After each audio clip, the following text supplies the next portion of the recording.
Avant de plonger dans cette histoire incroyable, pensez à vous abonner à la chaîne et à activer la cloche. Ici, chaque récit a quelque chose à dire, et vous ne voudrez pas en manquer un seul. Dans la petite ville de Fairview, tout semblait calme. Une carte postale vivante.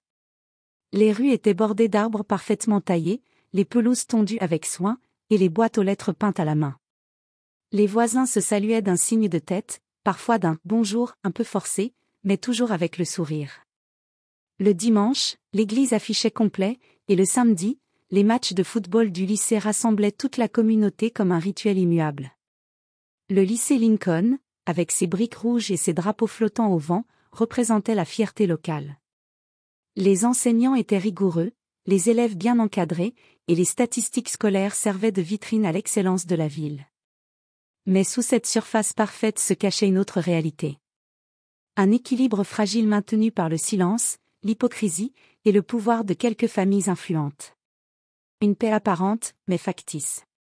Et au cœur de cette illusion s'insérait une ombre venue d'ailleurs. Un nom que personne n'osait prononcer à voix haute. Un nom murmuré, effacé des conversations comme un secret trop lourd, dont Alexander Moretti. Dont Moretti n'était pas un homme qu'on croisait. C'était une légende vivante du monde criminel, une figure aussi invisible qu'omniprésente. Il dirigeait d'une main de fer un empire tentaculaire basé à New York, s'étendant sur les casinos d'Atlantic City, les docks de Boston, les galeries d'art de Miami et les clubs privés de Chicago. Son visage n'apparaissait jamais dans les journaux, mais son influence dictait des décisions dans les plus hautes sphères politiques. On disait de lui qu'il n'aimait pas le sang versé inutilement, mais qu'il savait faire disparaître un homme sans laisser la moindre trace. Et c'est dans cette ville paisible, bien loin des rues sombres de Brooklyn ou des salons dorés de Manhattan, que Don Moretti avait choisi d'envoyer son unique fils, Elliot.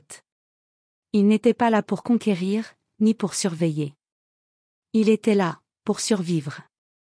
Un déménagement précipité, imposé par une guerre entre familles rivales. Loin des balles, des trahisons, des silences pesant autour des tables en marbre. Fairview, pour Don Moretti, représentait une bulle de normalité pour son héritier, une tentative désespérée de lui offrir une adolescence à peu près normale. Elliot Moretti avait 15 ans, mais son regard appartenait à quelqu'un de plus vieux. De beaucoup plus vieux. Ses yeux gris perçants, froids, presque métalliques semblaient peser chaque détail autour de lui. Sa chevelure noire, parfaitement peignée chaque matin, ne laissait rien au hasard. Ses vêtements, toujours sobres mais élégants, portaient des coutures qu'aucun adolescent ordinaire n'aurait su remarquer. Il marchait droit, les mains dans les poches, avec la rigueur d'un officier. Et surtout, il parlait peu, uniquement quand c'était nécessaire, toujours avec des mots précis. Jamais un de plus. Au lycée Lincoln, il était le nouveau. Et à Fairview, cela signifiait automatiquement l'étranger. Les premiers jours, il passa inaperçu. Assis au fond de la classe, carnet ouvert, regard attentif, il répondait avec justesse mais sans enthousiasme. À la cafétéria, il mangeait seul, lentement, posant ses couverts avec une précision presque rituelle. Personne ne connaissait son histoire. Il disait peu de choses sur lui, sinon qu'il venait de l'Est et que son père était dans les affaires. Mais son silence, son apparence impeccable, et surtout son absence d'émotion visible éveillèrent bientôt les soupçons et l'agacement. Il n'en fallait pas plus pour attirer l'attention des tyrans du couloir C.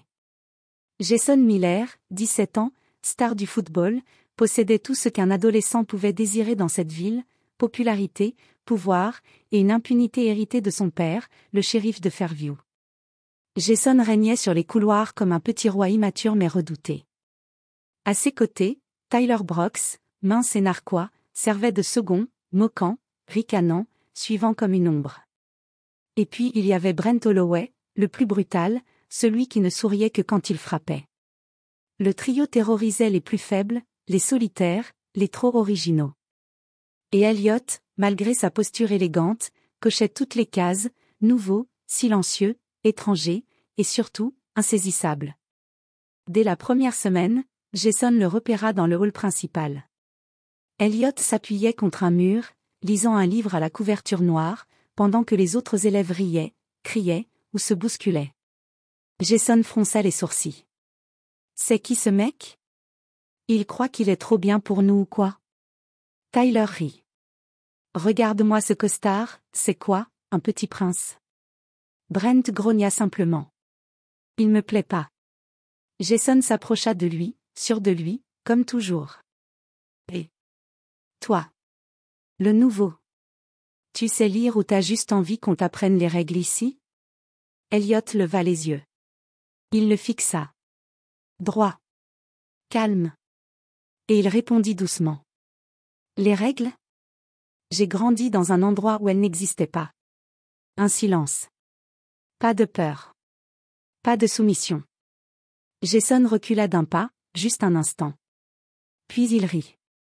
T'as du cran. On verra si ça dure. Et le jeu commença. Un jour, à la cafétéria du lycée Lincoln, alors que l'odeur de friture et les rires d'adolescents remplissaient l'air, Elliot s'installa à sa table habituelle, seul, comme toujours. Il déballa calmement son déjeuner préparé par Marcelo, un sandwich soigneusement coupé en deux, une pomme brillante, et une petite bouteille d'eau plate. Tout était parfaitement rangé sur son plateau, comme un rituel silencieux. Il n'écoutait pas les autres. Pas vraiment. Mais il savait toujours qui l'observait. Qui chuchotait. Qui s'approchait. Et ce jour-là, il sentit l'odeur âcre de l'arrogance avant même de lever les yeux. Jason Miller s'était avancé, le pas lourd, le sourire moqueur, accompagné de Tyler et Brent, tous deux amusés à l'idée de ce qui allait suivre. Jason planta ses mains sur la table, se pencha vers Elliot, et lança d'une voix assez forte pour attirer les regards. Alors, le nouveau, t'as perdu ta langue ou t'es juste trop snob pour parler au vrai mec? Un silence pesant s'installa. Plusieurs élèves tournèrent la tête, attentifs comme s'ils sentaient qu'un spectacle allait commencer. Elliot ne leva pas immédiatement les yeux. Il finit de mâcher. Lentement. Délicatement. Puis il releva la tête, croisa le regard de Jason, sans la moindre peur, et répondit, en silence. Un regard fixe. Froid. Profond. Trop calme. Ce fut ça, le déclencheur. Jason n'aimait pas ce regard. Il y avait là une chose qu'il ne comprenait pas. Quelque chose qui n'appartenait pas à Fairview. Un regard sans provocation, mais sans soumission non plus. Un regard, dangereux. Alors, dans un geste de domination puérile mais brutal, Jason renversa le plateau d'un revers de bras. Les couverts glissèrent au sol, la bouteille roula sous la table, et le sandwich se disloqua comme un symbole de mépris. Maintenant tu peux recommencer. Avec les bonnes manières. Elliot baissa les yeux vers le sol. Pas un mot. Pas un froncement de sourcils. Il se contenta de ramasser calmement sa pomme. La seule chose qui était restée intacte. Il la posa sur la table, l'essuya du bout de sa manche, et prit une bouchée.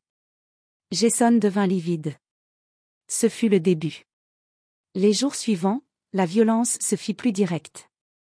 Dans les couloirs, Jason et sa meute le bousculaient sans arrêt. Elliot se relevait sans dire un mot.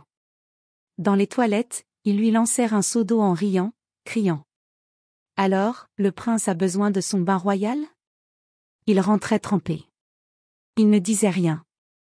Puis vinrent les insultes, les moqueries sur son nom, ses vêtements trop bien repassés, son regard de psychopathe, son accent neutre qui ne trahissait aucune origine. Un jour, ils déchirèrent une de ses chemises dans les vestiaires. Un autre, ils jetèrent ses chaussures dans les toilettes. Et le pire fut cette humiliation publique, un jeudi après-midi. Dans les vestiaires de sport, Jason ordonna à Elliot de se déshabiller devant les autres. Ils lui arrachèrent presque sa chemise, le poussant contre un casier en riant. Elliot obéit. Lentement. Il ôta ses vêtements sans résistance. Sans colère. Sous les rires, les sifflets, et les téléphones levés. Mais dans ses yeux, il n'y avait rien. Pas de rage. Pas de honte. Juste une patience glaciale. Et cela, Brent le remarqua. Il chuchota plus tard à Jason. Il y a un truc bizarre chez lui. Il encaisse trop. C'est pas normal. Mais Jason, aveuglé par son besoin de domination, haussa les épaules. C'est juste un taré. Faut le casser pour de bon. Chaque soir, Elliot rentrait dans la villa qu'il partageait avec Marcelo, un vieil homme aux cheveux blancs, à la carrure droite comme un ancien soldat. Marcelo préparait le dîner, servait un plat chaud, puis observait. Il voyait les bleus. Il voyait la chemise déchirée, la lèvre fendue, les chaussures changées. Mais il ne posait pas de questions. Il attendait. Un soir, alors qu'Eliot déposait son sac près de l'entrée et retirait ses gants de cuir, il s'arrêta. Il resta silencieux un moment, debout au milieu du salon. Puis il tourna la tête vers Marcelo. Ils ne savent pas à qui ils s'en prennent. Marcelo le regarda avec gravité. Il n'avait pas besoin de demander « qui ». Il savait. Il avait vu le même calme autrefois, dans les yeux de son père. Il s'éclipsa dans le bureau. Ouvrit un coffre. En sortit un téléphone satellite, noir, protégé, relié à une seule ligne. Il composa le numéro. Une tonalité. Puis une voix grave, en italien. Pronto? Marcelo répondit avec lenteur, comme on enclenche une machine qu'on avait espéré ne jamais redémarrer. Il est temps.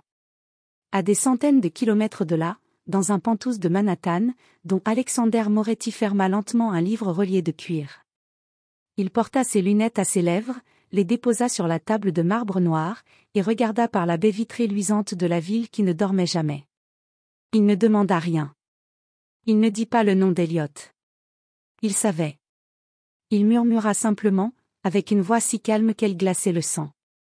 Personne ne touche au sang des Moretti. Il décrocha son propre téléphone. Préparer une équipe. Qu'il reste invisible. Il ne doit pas y avoir de sang, seulement des leçons. Et qu'ils sachent qu'ils ont croisé le regard du diable sans le reconnaître.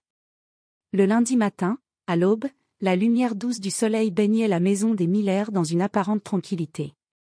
Le père de Jason, le shérif Harold Miller, descendit comme chaque jour pour faire chauffer le café, tandis que sa femme ouvrait les volets du salon. Lorsqu'ils sortirent pour emmener Jason à l'entraînement de football, un détail fit dérailler leur routine parfaite. Les 4 pneus de leur SUV noir étaient tranchés nets. Pas dégonflés. Pas percés. Tranchés, comme à la lame chirurgicale, sans bruit, sans trace de pas dans la rosée du matin. Le shérif grimaça, son instinct lui soufflant que ce n'était pas un simple acte de vandalisme. Des gamins? Marmonna-t-il, sans y croire vraiment. Mais ce n'était pas cela qui fit trembler Jason, resté planté sur le perron, immobile. Sa mère, en ramassant le courrier, avait trouvé une enveloppe noire, sans nom. Elle l'ouvrit, pensant à une publicité de mauvais goût. Mais ce qu'elle en sortit lui fit échapper un cri discret, étouffé. C'était une photo, prise de l'extérieur, à travers la baie vitrée du salon. On y voyait Jason, allongé sur le canapé, sa mère lisant un livre, son père assoupi dans le fauteuil. Tous les rideaux fermés. Aucun flash. Une photo prise la veille. De l'intérieur. Jason sentit son sang se glacer. Il reconnut le cadrage. Le coussin derrière sa tête. La lumière du lampadaire. Quelqu'un était entré chez eux. Quelqu'un les avait regardés, sans qu'ils ne s'en rendent compte. Il ne dit rien. Il rangea la photo dans son sac, sans un mot. Il n'en parla à personne. Le mardi, ce fut Tyler Brooks qui perdit son sourire. Tout avait commencé à 10h02 du matin, lorsqu'une voiture noire banalisée se gara devant l'agence d'assurance tenue par son père, Richard Brooks, un notable respecté de Fairview. 4 agents du fisc descendirent, accompagnés de 2 enquêteurs du FBI. Ils pénétrèrent dans le bâtiment avec des mandats fédéraux. Perquisition. Arrestation. Gel des comptes.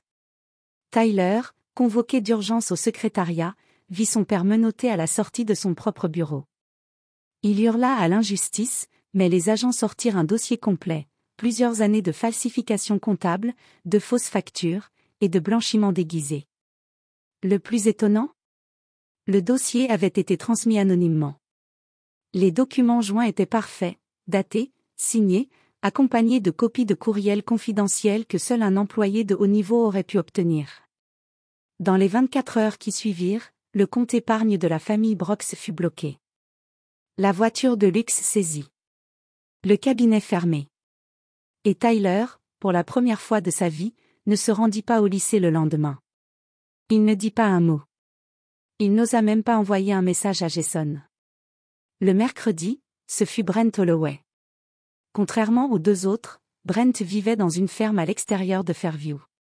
Isolé. Bruyant. Brutal. Il avait toujours pensé qu'il était intouchable. Le genre de garçon qui se vantait de pouvoir battre n'importe qui, n'importe quand. Mais ce jour-là, en rentrant de l'école, il découvrit un silence anormal autour de la maison. Pas d'aboiement. Pas de bruit de pas. Il appela son chien. Diesel. Viens là, mon gros. Rien. Il fit le tour du champ. Et soudain, son cœur se figea. Là, accroché à un vieux chêne, à la limite de la propriété.